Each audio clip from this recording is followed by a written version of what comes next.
So if you've been struggling to get everything done and fit it all into your schedule while still feeling like you're thriving, then this video is for you. Stay tuned, and I'm going to share with you 7 tips that I have put together to help you do that project or power through their to-do list and be super productive without having that burnout. So I've been recently doing a fun project with my coaching business. I can't wait to share with you. I'm going to be launching my second summit in a few weeks here. And so I thought I would use this opportunity to share with you some of the tips that I use to make sure I can be super productive in small chunks of time. I have my full-time job. I work as a volunteer, as a director, and then I also have my coaching business as well. And then putting this additional project on top of doing this summit is a lot of extra work, but a lot of fun. I totally enjoy it. But I've been asked in the past, I ran it previously last year as well. Multiple people asked me how I managed to do it all. Well, I had not even 1-year-old last year, and now she's coming up on 2 years, which is so cool. So I thought I would take some time to actually just talk about the process that I'm doing, since I'm actually doing it right now. I'm kind of in the whole thick of it. So it might be a fun way to really be aware of the approaches that I'm using and what works, and perhaps then you might be able to use it in your own work, whether that's with your day job, with a coaching business, or whatever else you've got on your plate. The whole approach of having time for the things that are important to you is one of the areas that I'm known for. If you've been around for a while with the Exhale and Thrive community, you've probably heard me talk about the inside out scheduling piece, which I'll leave for another day. But if you're interested, I'll link that below, and you can always download my free guide that will tell you all about it. But today I wanted to talk to you about the 7 steps of how to fit everything into your day, or fit it all in, specifically using my summit project as a sort of an example. So if you're interested in finding out more, stay tuned and I'll tell you all about it.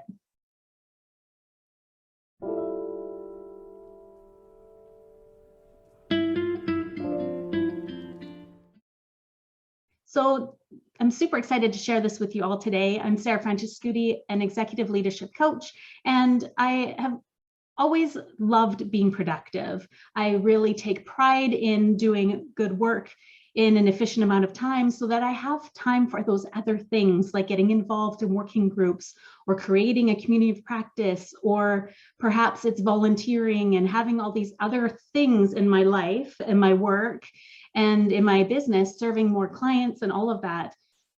I believe comes from being efficient with our time and being productive. And so today I wanted to share you the 7 tips I put together about the things that I'm using right now to put together this summit project, which is going to have 22 speakers. So that means I'm doing almost 20 interviews. A few folks are going to be presenting presentations where I'm not involved, but I'm going to be doing 22 recordings overall, plus additional emails, the promotional things, all the extra marketing activities and collaborations, which are an awesome bonus, and all of that stuff while also working full time and having an almost 2-year-old. So I want to tell you about that because people keep asking me. So I thought I would put together a video for you. So the first one that I found really works well for me, and that I'm specifically doing in this time of my life, is setting time blocks for whatever that is. So you could look at this as part of your regular workday approach, or maybe there's a specific project that you want to create more time for. Maybe it's building a business, maybe it's volunteering, maybe you want to create more space for self-care, whatever that's going to be for you. I'm just using this as an example so you can sort of see how it would work. So setting the time blocks that you're going to work on that project. For me right now, I have set aside my evenings for an hour after my daughter goes to bed, before I want to have some unwind time, and then also weekends during nap time. So I've got probably 3 to maybe 4 hours of focus time. I mainly would get, I'd say 2 for sure. And then the rest is give or take. So knowing that I have probably Monday and Tuesday, Wednesday, I take Fridays off, maybe Thursday. So I'd maybe do 2 evenings in the week. So that'll be 2 hours, and then 2 hours on each day, perhaps a little bit more on the weekends. So that would be 2 hours during the week and then 4 hours. So 6 hours in a week is not a lot of time, but when I found putting really focused time into those windows, you can get a lot done. And that's part of what I'm going to be talking with you about in a couple of the other points, but really focusing on what it is that you're going to do in those time blocks and committing to doing them then. I used the same approach when I was doing my MBA a few years ago, and it really helped me get a lot of processing action time in short windows. Then I didn't have a kid, and so I spent the majority of my weekends doing homework. So this is a little bit of different approach. I'm not intending to fill up my whole weekends. I really want to have that relaxation time. We spent some nice time yesterday on Sunday playing outside in the yard as a family, and that was really important. So I'm not saying fill up all of your time. You actually want to leave a lot of time for that recharge time. Otherwise, this approach won't work either. So I didn't put that on, but that's a key piece to the inside out scheduling approach that I talk about. I'll do another video about that another day. If you want to find out more about that, the idea is that you put in your self-care pieces as your first thing you put on your calendar versus the last thing, letting them be the leftovers, instead making that your top priority. So you can download that for free in my guide below in the comments. So setting the time blocks is the first chunk. An example right now is I have a 30-minute window between my end of my day and when I need to pick up my daughter. So I decided I would take some time to do this video right now. It's a beautiful day out, got some good light, and I was inspired. So I didn't actually set this time as a regular occurring window of action time, but it seemed like a good time today to do that. The second step would be to be following a plan. So knowing once you have your time blocks, knowing what it is you're going to be doing within that time block window and following a process. So currently I am following an actual summit program that I purchased that has templates and steps you through the process and step by step of basically paint by numbers, fill in the blanks and build your own summit, which has been really great. And so knowing that somebody already had built a process that I could follow and customize really made a difference. So whether you're doing something that somebody else has created or you're following your own process, knowing what you're going to be doing and when is key, so that when you do sit down for that half an hour window or that hour-long window, you can be massively focused because coming into that period that you know exactly what you're going to do. And if you've ever heard of the Pomodoro technique, the concept is that something will take the amount of time that you give it. So if you give yourself 15 minutes to do a recording, you'll take 15 minutes. If you give yourself 5 days or 5 hours, the idea is that you'll take 5 hours to fill up that amount of time to do it. And so in some ways, having a smaller block of time actually makes you more productive because you're not going to let yourself be distracted by this or go and do a little coffee break in the middle. This is your serious sit down and be super focused. And that's an approach that I've used for years that works great. But to be able to do that, you need to actually take time to plan about what you're going to be doing in that time chunk and knowing ahead of time what you're going to be doing, which leads to my third tip is being super focused, which is what I've already kind of touched on, and being super intentional about what you're going to do within that time window. So what I mean by that is actually not just knowing, okay, I'm going to be doing this action during this time period, but visualizing what that's going to look like. Actually thinking through what you're wanting to talk about in that meeting, coming together with your thinking, your speaking points, perhaps if you have a presentation or you're going to be talking to somebody about something, thinking through those top 3 big rock action items that you need to do in that, time block. Whatever that's going to be, that visualization piece is going to allow you to step into that time window already warmed up. Actually, you've already done it already in your head. And so by the time you actually sit down in your chair, so to speak, it already is ready to come out and happen. And so that massively makes a huge difference. So that super focused, hyper focused time, like I mentioned, you don't do anything else. You're going to do only that thing for that period of time. In that Pomodoro approach, they recommend a 25-minute focused period of work, a 5-minute break, another 25-minute focused period of work, and then I think another 5-minute break and a third 25-minute round. And then you take half an hour break or something like that. I'm not that structured in it. I just know that in my nap window time, for example, I want to get this done before my daughter wakes up, and I need to want to be with her and be fully present with her. So that is a great approach. It works really well, and that visualization and intention is super powerful and can be done, say, while you're showering in the morning, getting ready for the day. You can think through what you're going to be doing in those important key pieces in your day, when you're going to, talk to your staff, when you're going to be briefing somebody on something, when you're going to be presenting about whatever it's going to be. Visualizing it first is super powerful. Also, imagining how you want to be as you show up there is also good, not just what you're going to do, but how you want to do it. Then the fourth part is another sort of secret. And what I really love about this one is trusting the process and letting it be fun and easy, which I guess they could be two separate things, but I merge them together. So letting things be fun and easy has been a huge thing that I've taken away from my business coaches over the last couple of years. And what I've liked about that is I used to believe work had to be hard and that I needed to grind away at it. And the more time I put into something, the better it would be. But as you know, what I've just described, actually smaller window, you can actually be better. And if you're already showing up creatively inspired, you can imagine the difference that'll make. So by letting it be fun and easy, then you show up inspired and passionate, and you may choose to do something different because it's going to be fun and easier than another way. So an example for me right now, as I'm recording all these presentations and these interviews with the speakers for the summit.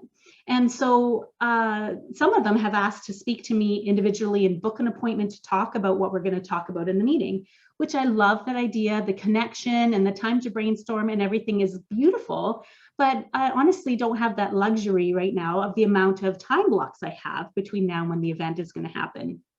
And so when I was thinking about that, I was torn between the connection piece, but also that whole not burdening my schedule piece either and burning out. So what I did is I pulled back and I thought, okay, well, what would be fun and what would be easy?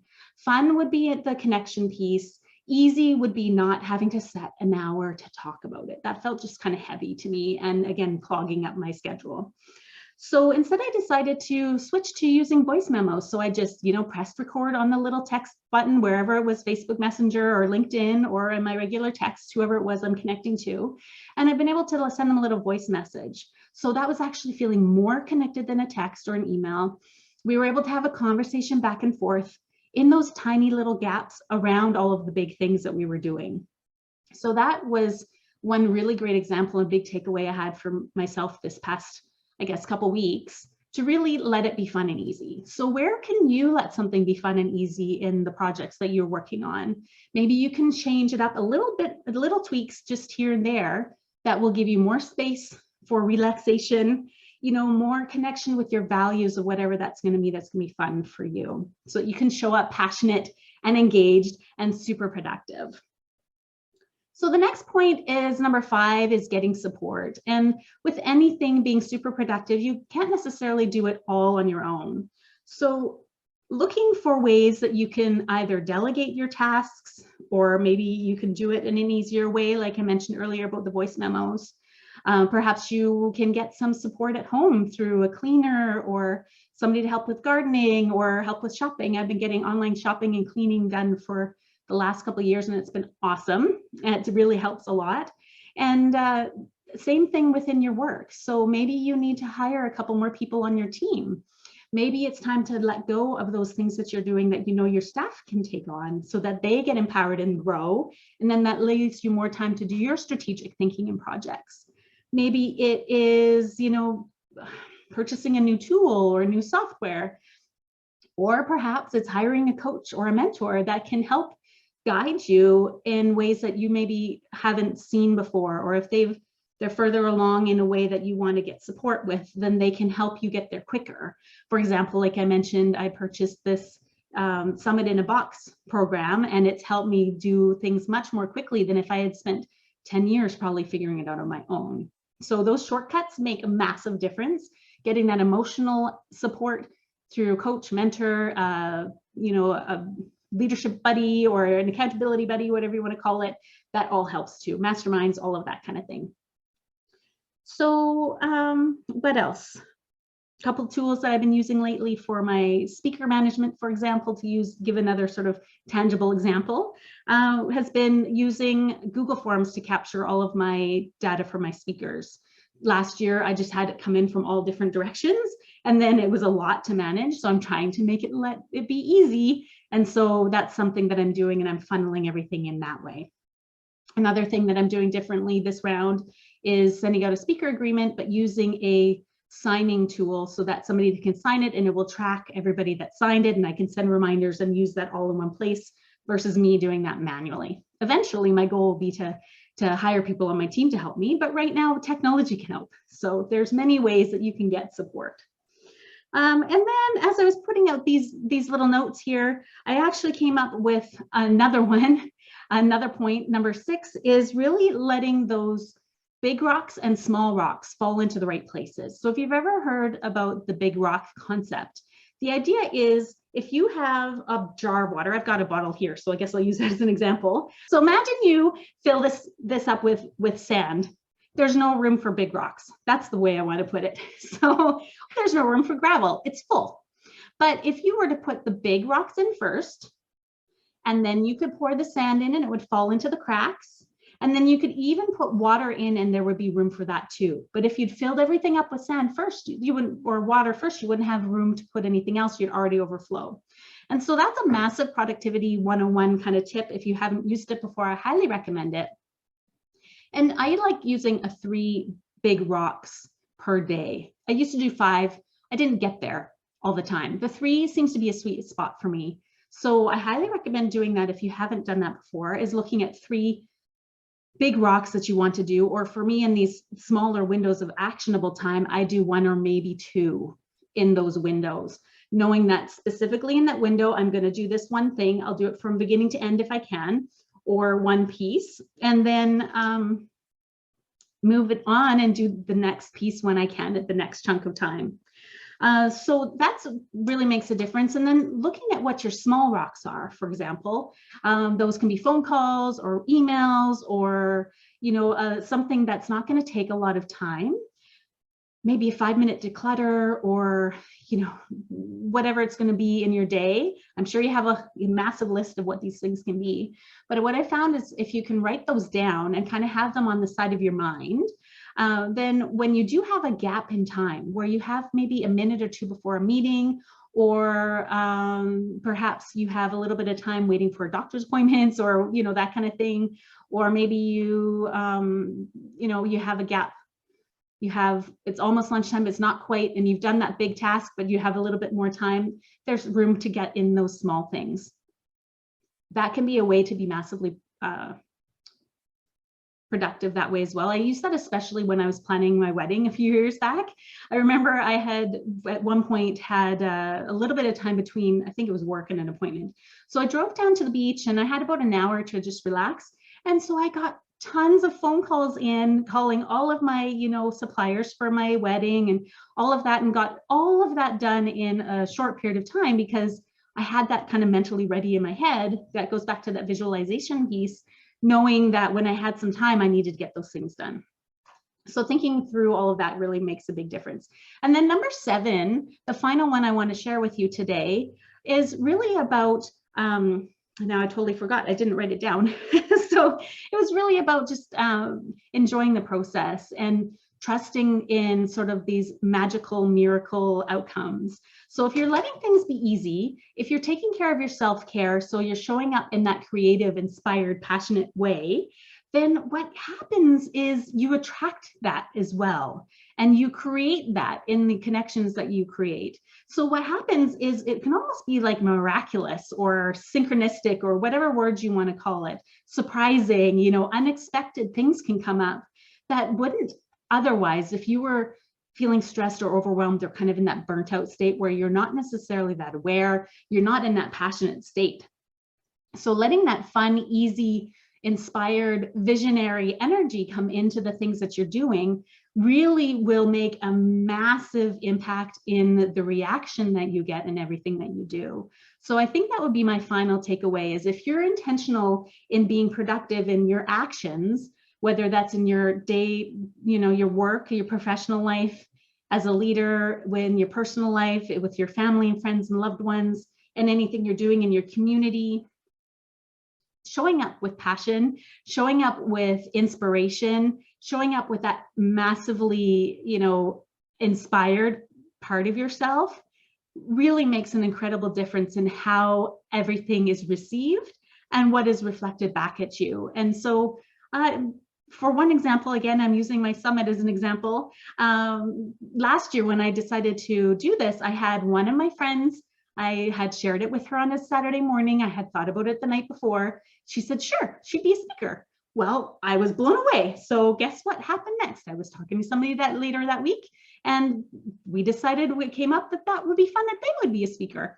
And then I let that momentum of excitement kind of come and create itself.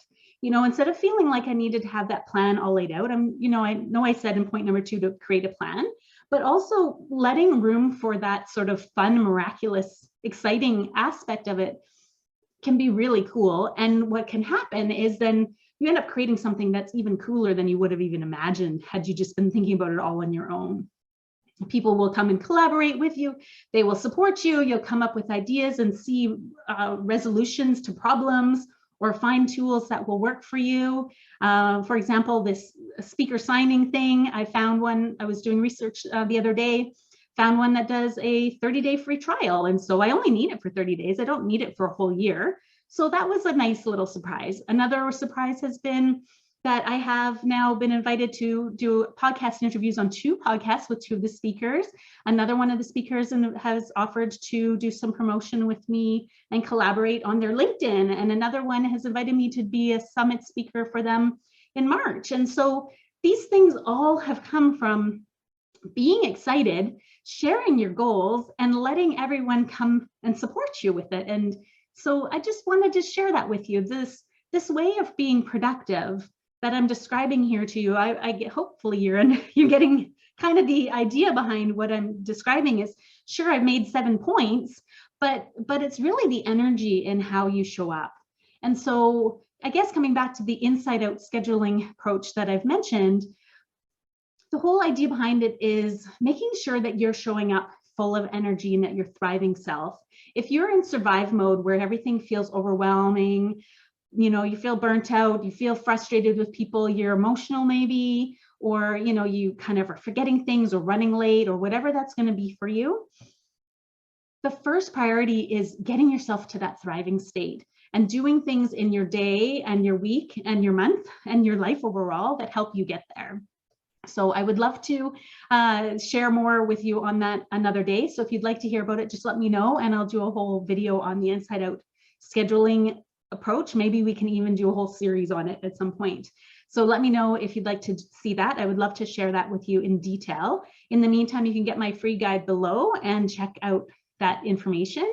And stay tuned, keep your eyes open over the next, I guess, week and a bit. I'm going to be opening registration for our Sweet Spot Success Summit. Sweet Spot Global Leadership Summit is what I'm calling it, so that we can really tap into creating this passionate, inspired, thriving energy with yourself as a leader and within your organization, within your teams and with your organization. So your whole company, your whole business, your whole organization can really be thriving.